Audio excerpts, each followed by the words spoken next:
हेमंत सोरेन की सरकार ने जब से पेशा नियमावली बनाई है, बाबूलाल जी नेता प्रतिपक्ष के तौर पर लगातार कई गंभीर सवाल उठा रहे हैं। एक सवाल आज भी उन्होंने उठाया है, वो सवाल जो 1996 में कानून पास हुआ था और उसमें जो रूढ़िजन शब्द था उसको लेकर के। हमारे साथ बाबूलाल जी, अगर इसको संक्षेप में समझाया जाए क्या कहेंगे, क्या कहना है?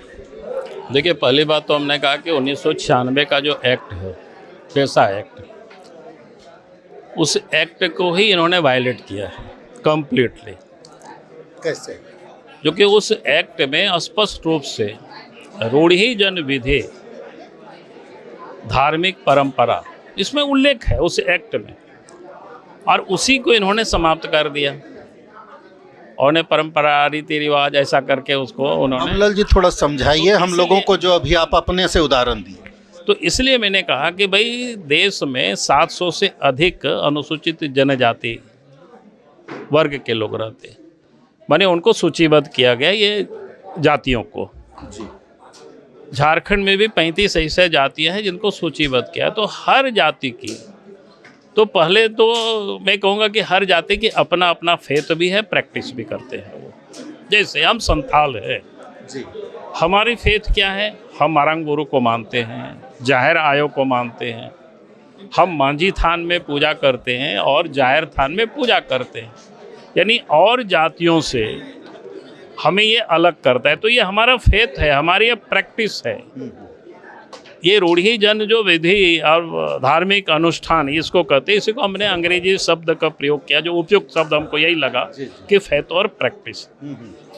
अब ये कानून इसलिए बना, जो फेथ और प्रैक्टिस जब कमज़ोर हो रहा था, लोग धीरे धीरे उसके प्रति अनास्था या बाकी इस प्रकार की, तो उनको सशक्त करना, उनको मजबूत करना, संरक्षण देना, तो इसलिए ये कानून बना। अब इसलिए मैं कहता हूँ कि अगर हम आज फेथ और प्रैक्टिस हम दोनों छोड़ दें संथाल की, तो फिर हम उस ग्राम सभा के अध्यक्ष हम नहीं हो सकते। लेकिन इसमें है, इसमें तो है जो उन्होंने नियमावली बनाया है, वो तो कोई ने छोड़ भी दिया है प्रैक्टिस। माने वो जाहिर थान में पूजा करना छोड़ दिया, मांझी थान में पूजा करना छोड़ दिया, मारंग बोरू को मानना छोड़ दिया, जाहिर आयो को मानना छोड़ दिया, तब भी वो उसमें बन जाएंगे ग्राम सभा में। मतलब अगर हमारे दर्शक इसको समझें, जो बाबूलाल जी कहना चाह रहे हैं कि विश्वास और पूजा पद्धति इसको छोड़ चुके लोग ग्राम सभा के अधिकारी या अध्यक्ष नहीं हो सकते हैं, जो कि हेमंत सोरेन के द्वारा बनाई गई नियमावली में है। ये एक महत्वपूर्ण विषय है। लेकिन अब अगर बाबूलाल जी, इसमें एक महत्वपूर्ण सवाल ये उठता है कि क्या जिन लोगों ने, जैसे कोई संथाल है वो अब चर्च जा रहा है, तो चर्च जा रहा है तो क्या उसका विश्वास या फेथ बदला माना जाए? हाँ, तो स्पष्ट है। जहाँ गांव में भी आप पूछेंगे तो मांझी थान में नहीं पूजा करता है वो, लेकिन इस नियमावली के तहत बन सकता है। हाँ, बन सकता है। इस नियमावली जो हेमंत सोरेन ने जो अभी नियमावली बनाया है उसमें वो बन सकता है। तो मतलब कन्वर्टेड लोगों के लिए बहुत बड़ा मतलब विन विन सिचुएशन। तो वही मैं कह रहा था कि भाई ये कानून इसलिए बना ताकि हम उनकी जो फेथ है, उनकी प्रैक्टिस है, उसको हम सशक्त करें, उसको संरक्षित करें, उनको हम मजबूत करें।